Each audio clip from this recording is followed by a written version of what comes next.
Hey there, everybody, Super Jackstro 1 here. Currently in the car right now. I'm driving to Best Buy because today is March 27th, 2018, and today is the Blu-ray release date of Star Wars The Last Jedi. So I'm heading to Best Buy right now to go and buy a Blu-ray copy. There it is, folks. Best Buy. Here we go. Is that? Oh. Got all the steel books.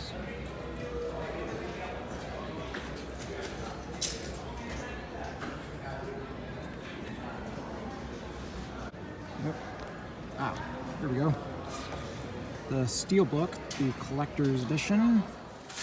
Alright people, so now I picked it up in the Best Buy bag.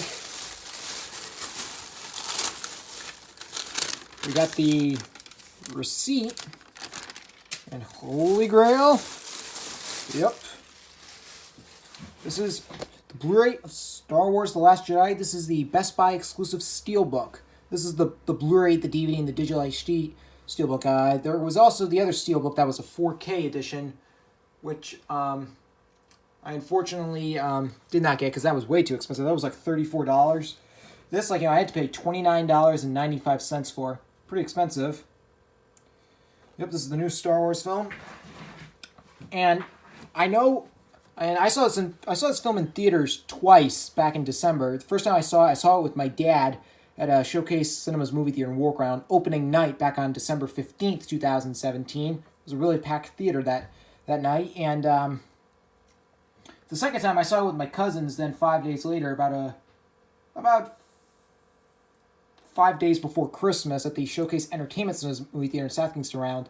First time I saw the movie, I really loved it, but then the second time, I became a little skeptical. This film was very, very divisive. I know the film, it got great reviews from the critics. It got critical acclaim from critics. It's got a 90% rating on Rotten Tomatoes. And then there was some mixed reception, from fans. One side loved it, but then the other side, and most of the fans hated the movie, even calling this the #1 worst Star Wars film of all time. I'm kind of in the middle of whether or not I actually like this movie or not. Apparently, it does not feel like the sequel to The Force Awakens at all. I might save this for a whole review, but I might do a little review about it in a minute. But anyway, let's just take a look at the packaging. Here we got the spine and the back. Knockout fun surprises, marvelous adventure, and shocking revelations. A stay by Peter Travers of Rolling Stone. If you look here, it says disc made in Mexico. It also says it's everything you could want and more from a Star Wars film. Stay by Katie Walsh of Detroit Free Press. Also, you've got the director and the Jedi, a full-length documentary. 14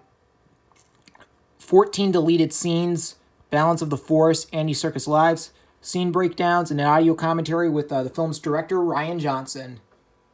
Which everybody says he and President Kathleen Kennedy have ruined Star Wars, which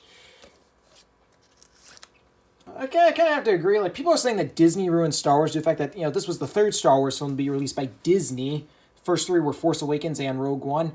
But like those two, the Disney logo does not appear at the beginning of the movie. Instead, only just the silent Lucasfilm logo appears. And, however, this is a Disney film, though, because at the very, very end of the end credits, it says, distributed by Walt Disney Studios Motion Pictures. It basically, I wouldn't say Disney ruined Star Wars, because I feel like they're only just distributing the movies. They're not really producing or, in charge of what happens. Instead, Lucasfilm is being run by the president of Lucasfilm was a person that George Lucas put in charge when he retired. A woman named Kathleen Kennedy. She's had a couple well-known producing credits. She produced movies like E.T. the Extraterrestrial, Back to the Future, and all that. George Lucas put her in charge, was thinking he could trust her, but apparently everybody found out she's a complete feminist. You watch this movie, you'll see how feminized this new trilogy is. I'm not saying feminism is a bad thing or anything. It's not a bad thing at all. It's just that in Star Wars, it just gets really old having the female characters become overpowering or outsmarting the male characters. I mean, in the prequel and the original trilogy, George Lucas made the female characters just as strong and smart as the male characters. And even if the female characters did outsmart them, like Princess Leia would with Han Solo in the original trilogy, it was because it felt satisfying to say if that male character was being a jerk or something. And anyway, I'll do a review, but first, Let's open this Blu-ray.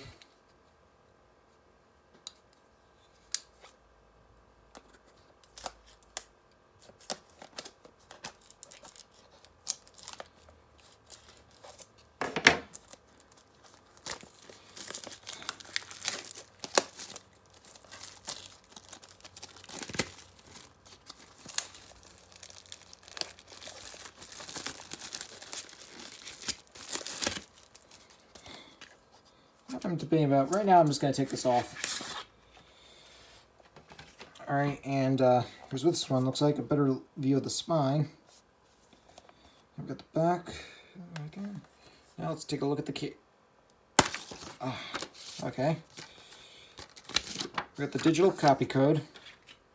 Here we got the disc. Here's the Blu-ray disc with the movie, and you could see the back of Kylo Ren right there. And here we got the Blu-ray disc with the bonus features, which you can see the film's director, Rian Johnson, and Anthony Daniels as C-3PO. And aside from being the film's director, Rian Johnson also wrote the movie. And here we got the DVD disc, which you can see the TIE Fighters and a bunch of the other stuff from the Battle of Crate. This is the DVD disc. Yeah, this is my first, Best Buy exclusive Steelbook.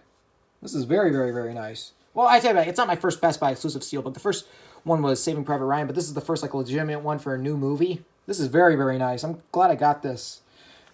Another, I'll explain more in a minute why I got the 4K one rather than the regular one.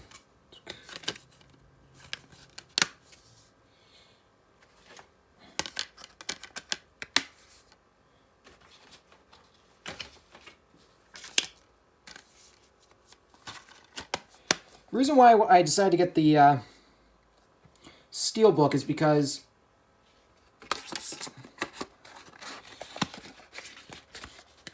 chose to get this Best Buy exclusive Steelbook because I like this cover. I wasn't too crazy about the cover for the 4K edition or the no, I'm just gonna take this off. The cover for the regular Blu-ray and then the regular 4K I did not like. And I know Target also had another cover that was like a digibook. That cover was kind of okay, but this Best Buy, I like this cover a lot better. Anyway, my review, I'm just going to do quick reviews.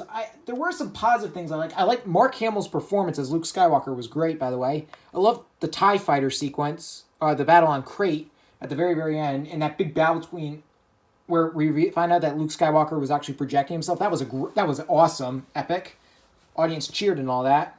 I love the train scenes he did with Rey. And there were the relationship between Rey and Kylo Ren was awesome. And there were some negatives I have to give. Most notably, the flying Leia sequence. We all know that scene. Everybody thought Leia was going to be killed off and would have been an epic way to kill her. But then, boom, she has to use the Force and fly back like Superman. That was kind of insulting. I feel like they should have had to have killed Leia off in that because of the fact that we know Carrie Fisher died a year before the movie came out.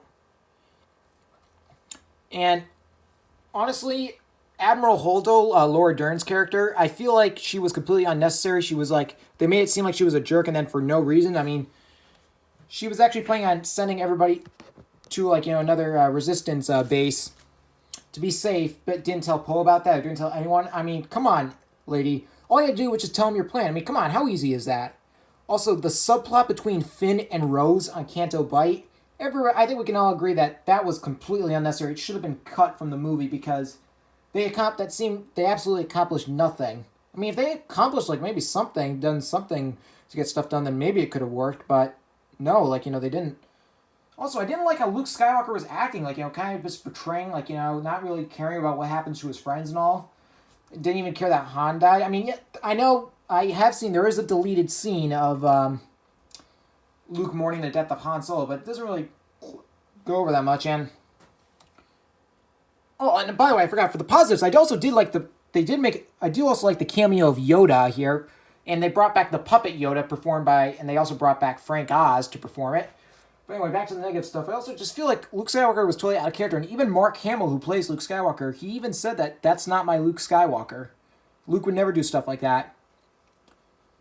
And Rey, I'm not even going to get started on Rey. She's I almost kind of call her Mary Sue, kind of like characters on Dan Schneider's show. She's able to accomplish stuff real easily, no problem, without any training.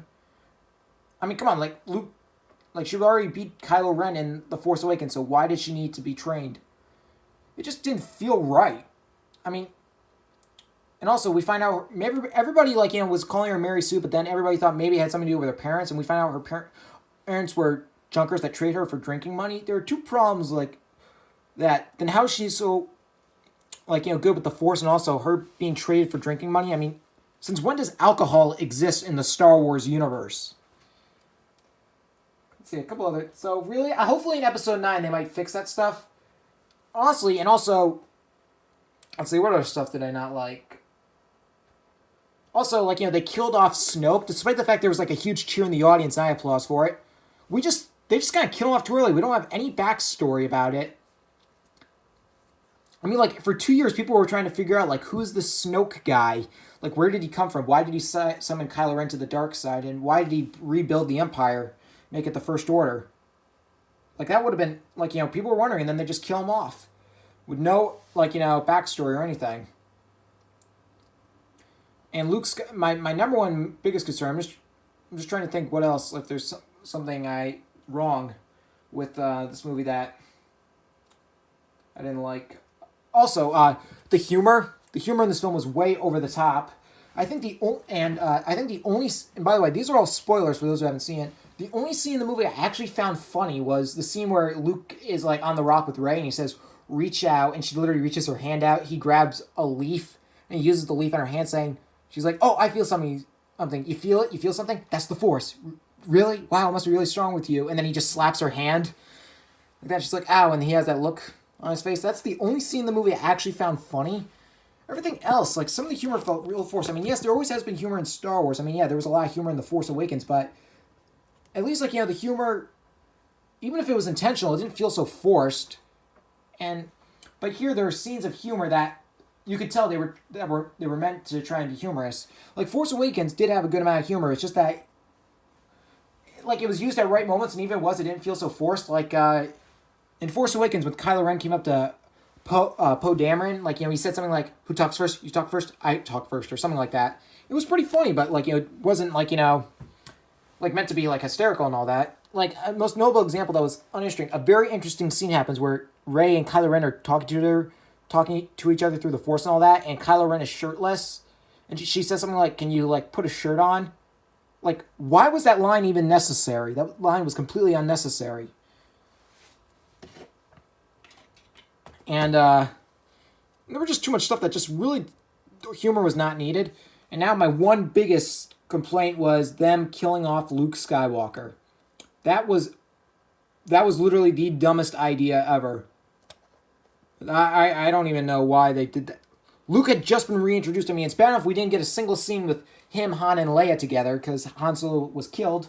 I understand, in The Force Awakens, apparently he was supposed to have a much bigger role in the movie. However, they trimmed his role back because they didn't want audience to not pay attention to the new character, so they saved him for the end. That was fine. So I thought it'd be cool to see him back in action in this. And aside from him not doing much and just being a jerk, they kill him off when he was just reintroduced. He should have been killed off in 9. Apparently, the original director of Episode 9, Colin Trevorrow, because Colin Trevorrow, he was the director of Jurassic World, he was going to direct Episode 9, but in September he was fired due to, quote, creative differences. And J.J. Abrams, who directed The Force Awakens, was brought back to direct Episode 9. But it's revealed later those creative differences were that he did not want Luke to die in this movie. He wanted Luke to die in the next movie. In Episode 9. And I think that would have made sense, because they kind of have to, because, Leia should have been killed. They should have done reshoots in this movie where Leia is killed off, because Carrie Fisher is dead now, and Mark Hamill is still alive, so they should have swapped it. I mean, it's nice that Luke, he died in peace and all that, but I just feel like, he really should not have been killed off. He was just reintroduced. It is possible, though. Hopefully he'll return as a Force ghost, or maybe, although it's possible he might not be dead, because he just vanished at all. They didn't really say where he went and everything. I realized if he was dead, maybe his metal hand would have been left behind, but no, it just vanished with him. So it's possible he vanished somewhere else, hopefully. But something gives me a feeling he'll be back in Episode 9, which, honestly, I wish Colin Trevorrow was still directing. I really don't, and a lot of people didn't like the idea that J.J. Abrams was being brought back, not because how Force Awakens was similar, too similar to A New Hope, because I realized, like, it was cool how each film in the original, in the sequel trilogy was going to have a new director. Force Awakens would be J.J. Abrams, this film, Last Jedi, Rian Johnson, and then Episode 9, Colin Trevorrow. But then it's weird how now J.J. Abrams directs the first movie, Rian Johnson directs the middle movie, and then for the last one, J.J. Abrams comes back. It's just to the point where it's like J.J. Abrams may as well just directed all of them. Honestly, I feel like Rian Johnson. Another problem with this movie is that it does not feel like it does not feel like the sequel to The Force Awakens. I feel like Rian Johnson didn't even watch The Force Awakens before he wrote this movie. And Kathleen Kennedy is a complete feminist. I'm just gonna say right now, I bet that if George Lucas had known what she was gonna do to his franchise, she'd be the last person he put in charge of the company, because she is. Honestly, this is probably one of the weaker Star Wars movies in my opinion. I'm gonna have to rewatch this film later today and try and see what I think of it. But for now, I can't really say much. Is that this film could have been better, but we'll have to see what happens with Episode 9, which hopefully, maybe one day, hopefully we'll have some creative differences between Kathleen Kennedy and J.J. Abrams. That way J.J. Abrams can get fired. I mean, it would have been the third time, because aside from Episode 9, the Han Solo movie, which is coming out May 25th, also had director change, because halfway through filming, the original directors Phil Lord and Christopher Miller were fired, and Ron Howard was brought in. So who knows, something like that could happen. But I really would, if you think that they should have gotten somebody else that wasn't J.J. Abrams or kept Colin Trevorrow, let me know. Let me know your thoughts on this movie. I'm really skeptical about it, so I'm gonna have to give this film a rewatch. This is quite a long review, so yeah. Anyway, that's my Star Wars: The Last Jedi Blu-ray unboxing / review. Hope you all enjoyed it, and I will see you all for my next video coming soon.